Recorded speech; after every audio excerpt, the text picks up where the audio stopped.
जिसे आप गायत्री कहते हैं, जिसे आप दूसरे बहुत से नामों से बुलाते हैं, योग में हम उसे तंत्र योग कहते हैं।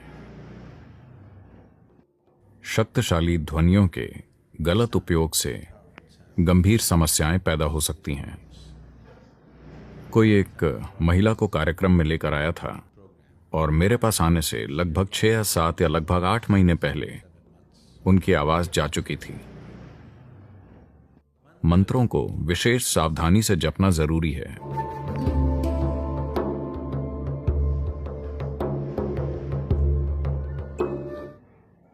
गायत्री एक शक्तिशाली प्रक्रिया है। उसकी प्रकृति बहुत अलग है। ये कोई ऐसी चीज नहीं है जो पूरी तरह व्यक्ति की भीतरी या आध्यात्मिक उन्नति या उस आयाम की ओर केंद्रित हो। इसमें विभिन्न चीजें शामिल हैं। इसलिए आमतौर पर यह हर गृहस्थ को सिखाया जाता था ताकि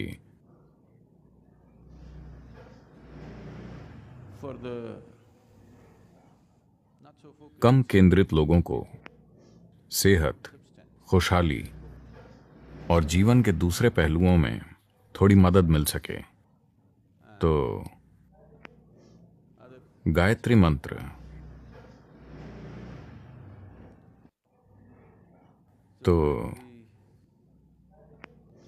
मंत्र गंभीर आध्यात्मिक साधक के लिए जरूरी नहीं है। यह गृहस्थ के लिए ठीक है, जिसके लिए आध्यात्मिक प्रक्रिया उसके जीवन का एक पहलू है। यह एक संभावना है अगर इसकी सही दीक्षा दी जाए। हम आमतौर पर यह चीजें नहीं करते क्योंकि देवी को छोड़कर यहां आध्यात्मिक प्रक्रिया में रस्में बिल्कुल नहीं हैं।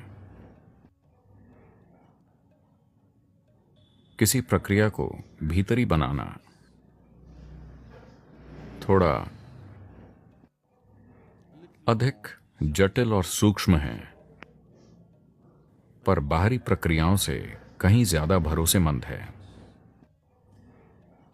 जब हम भीतरी आयाम रचने के लिए बाहरी प्रक्रिया का इस्तेमाल करते हैं तो ये प्रक्रिया काल और स्थान की एक सीमा में बंध जाती है। हम कुछ चीजें कर सकते हैं और कुछ चीजें नहीं कर सकते।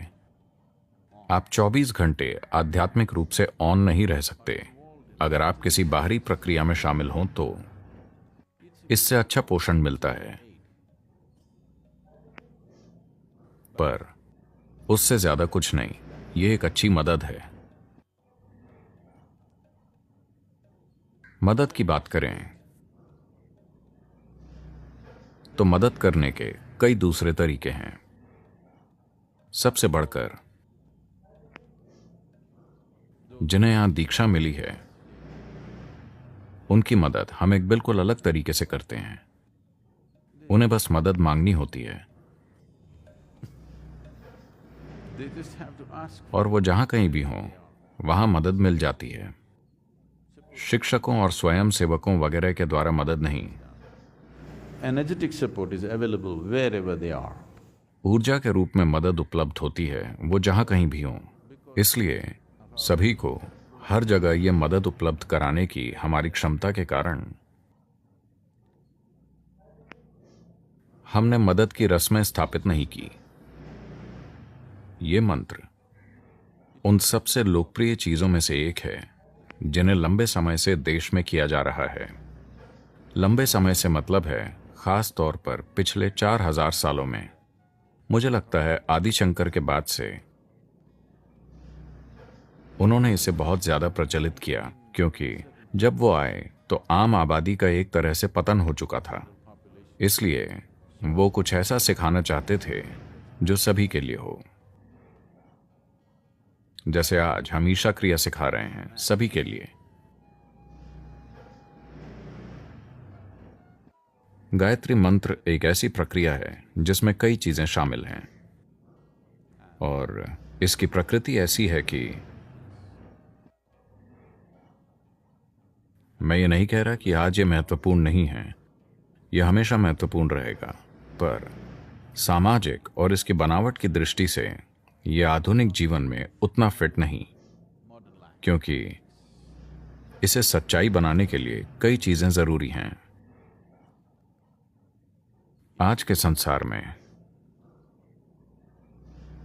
क्योंकि आज इस धरती की एक बहुत बड़ी आबादी एक जगह पर नहीं रहती। मैं चाहता हूं कि आप पीछे मुड़कर हमारे अतीत को देखें। 500 साल पहले ज्यादातर लोग अपने पूरे जीवन में उसी जगह उठते थे और उसी जगह सोते थे, In the same place, in the same building for their whole lifetime without one day of being out.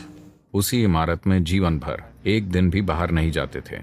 जीवन ऐसा हुआ करता था। आज मुझे लगता है बहुत ही कम लोग ऐसे हैं, मेरे जैसे लोग। अगर मैं 2 रातों तक एक ही बिस्तर पर सोता हूं तो मुझे लगता है कि यह सौभाग्य है। तो वो दिन जा चुके हैं। इसीलिए चीजों को करने की कुछ रस्में और कुछ तरीकों का महत्व काफी हद तक कम हो गया है। मैं ये नहीं कह रहा कि मूल साधना का महत्व खत्म हो गया है, नहीं, लेकिन सामाजिक चीजें बदल गई हैं, परिस्थितियों में बदलाव आया है, इसलिए वो प्रक्रियाएं आसानी से नहीं की जा सकती। प्रक्रिया को भीतरी बनाना सबसे अच्छा है। भीतरी प्रक्रिया कहीं भी की जा सकती है। वो इस पर आधारित नहीं है कि हम कैसी परिस्थिति में हैं, कैसे लोगों के साथ हैं, इससे कोई फर्क नहीं पड़ता। तो योग 100% भीतरी है।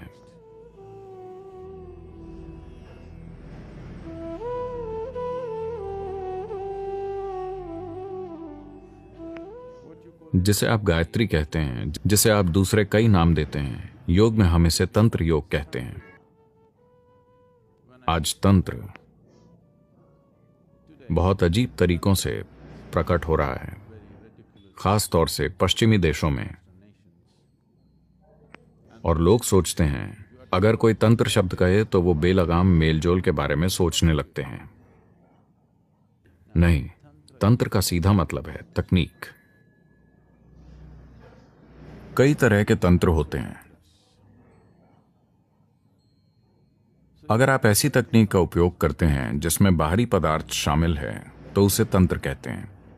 अगर आप ऐसी तकनीक का उपयोग करते हैं जिसमें कोई बाहरी पदार्थ शामिल नहीं है, अगर वो पूरी तरह भीतरी है, तो हम उसे योग कहते हैं।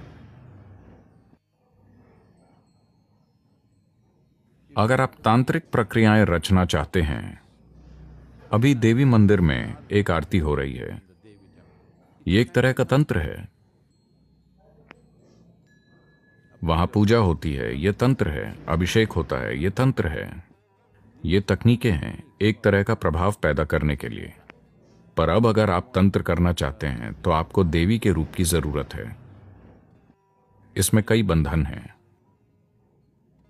तंत्र तब उपयोगी है जब लोग खुद कुछ नहीं करना चाहते हों, वो चाहते हैं कि कोई और उनके लिए ये करे। तो एक व्यक्ति जिसने ये तंत्र सीख लिया है, वो इसे सबके लिए आसान बनाता है। The danger of Tantra is exploitation.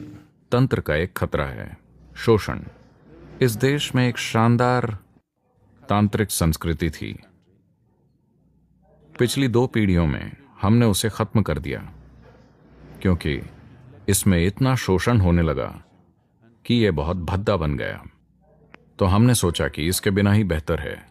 इसलिए पिछली 2 पीढ़ियों ने जीवन से रीति रिवाज हटा दिए, क्योंकि उनसे शोषण हो रहा था। तो भीतरी प्रक्रियाएं सुरक्षित हैं, इनसे शोषण नहीं हो सकता। यह आप पर आधारित हैं। Somebody can inspire you. कोई आपको प्रेरित कर सकता है, कोई आपको किसी शक्तिशाली प्रक्रिया में दीक्षित कर सकता है, बस इतना ही है। शोषण के लिए कोई जगह नहीं है। साथ ही सब कुछ त्यागने की जरूरत नहीं है। यह ऐसा ही होगा कि नहाने के पानी के साथ छोटे बच्चे को भी फेंक दिया। आपको सब कुछ छोड़ने की जरूरत नहीं है। ध्यानपूर्वक संभाला गया तंत्र ठीक है।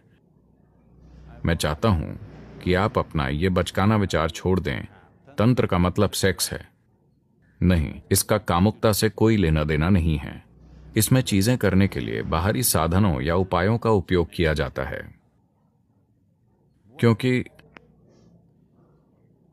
दोनों योगी और तांत्रिक वैज्ञानिकों जैसे होते हैं। वो ये देखते हैं कि कोई चीज काम कैसे करेगी। शायद वो किसी खास समाज या इतिहास के किसी खास समय के नैतिक मूल्यों में फिट ना हो, उसी कारण शायद उन्हें ये लेबल मिला, उसी वजह से उन्हें ये लेबल मिला, वरना इसका कामुकता से कोई लेना देना नहीं है। इसमें खुशहाली के लिए बाहरी सामग्री का उपयोग करना सीखा जाता है, सिर्फ आपकी खुशहाली नहीं बल्कि कई लोगों की खुशहाली। तो गायत्री मंत्र उसी आयाम से संबंधित है। इसमें कुछ गलत नहीं है, बस आज ये उतना उपयोगी नहीं है।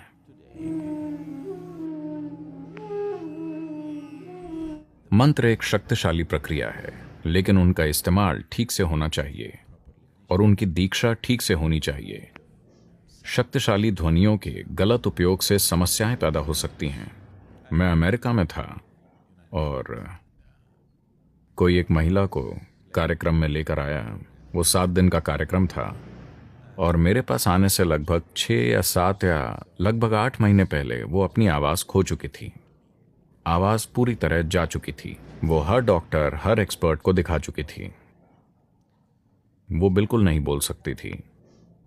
जब वो बोलने की कोशिश करती थी तो बस हवा बाहर आती थी, न कि ध्वनि। डॉक्टर्स को उनके गले में या वोकल कॉर्ड में कुछ भी गलत नहीं दिखा, सब ठीक था, पर वो बोल नहीं पाती थी।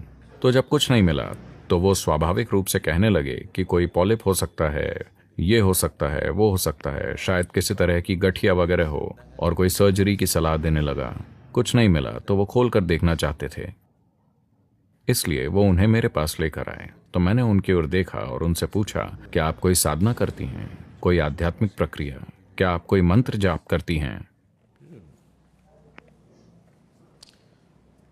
उसके बाद मैंने कहा, ठीक है, आप कार्यक्रम कीजिए, देखते हैं। 1, 2, 3 दिन बीत गए। वो बेचैन होने लगी क्योंकि उनकी आवाज़ वापस नहीं आई और मैंने उनकी वोकल कॉर्ड के बारे में एक भी शब्द नहीं कहा। तो चौथे दिन तक वो बहुत बेचैन थी। उसके बाद वो फिर आई और मैंने फिर उनसे पूछा, क्या आप कोई मंत्र करती हैं? जब मैंने उनकी ओर देखा तो मुझे लगा कि उन्होंने ज़रूर कुछ किया है। उन्हें देखकर मेरे लिए बहुत स्पष्ट हो गया कि उन्होंने कुछ किया है। उन्होंने कहा, नहीं। फिर मैंने पूछा, क्या आप किसी मंत्र के प्रभाव में आई थीं? क्या आप कहीं गई थी जहां शक्तिशाली मंत्र जाप हो रहा था और क्या आप उससे प्रभावित हुई थीं? उन्होंने कहा, नहीं। अंतिम दिन वो बहुत बेचैन थी। उसके बाद फिर मैं उनसे मिला और मैंने कहा, देखिए, आपने ज़रूर कुछ किया होगा या आप कुछ मंत्रों के प्रभाव में आई होंगी। मुझे बताइए, आपने पिछले साल क्या किया था? 1.5 साल पहले आप कहाँ कहाँ गई थीं? तब उन्होंने कहा, वो लिखती थी, वो बोल नहीं सकती। उन्होंने लिखा, मैंने गायत्री जाप किया था। ओह, मैंने कहा, आपने गायत्री कहाँ सीखा? उसने कहा, मैं भारत गई थी और मैं वहां से एक सीडी लाई थी। जब भी मैं काम पर जाती हूँ, अटलांटा का ट्रैफिक ऐसा है कि उन्हें ऑफिस पहुंचने में 2.5 घंटे लगते हैं और जब वो ट्रैफिक में फंसी होती हैं तो वो इस तरह गायत्री करती हैं। जब ट्रैफिक नहीं होता, जब वो ड्राइव करती हैं तो वो गायत्री को छोड़ देती हैं। जब उनके पास वक्त होता है तो वो बस साथ साथ दोहराती हैं। वो एक अमेरिकी हैं, आप जानते ही हैं वो किस तरह मंत्र दोहराएंगी। शायद खुद सीडी ही गलत हो, और सबसे बड़ी बात है कि वो अमेरिकी हैं।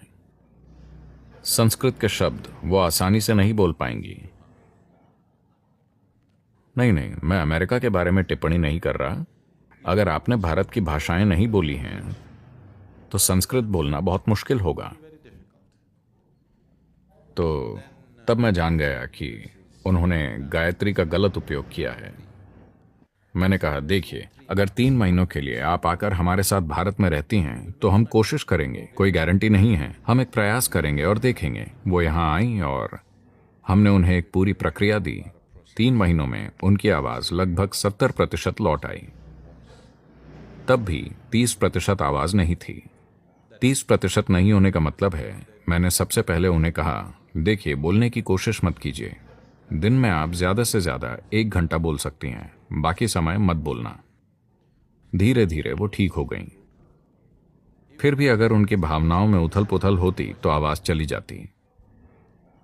अगर उनमें थोड़ी भावनात्मक उत्तेजना आ जाती तो आवाज चली जाती। 1 साल में वो लगभग 90% ठीक हो गईं।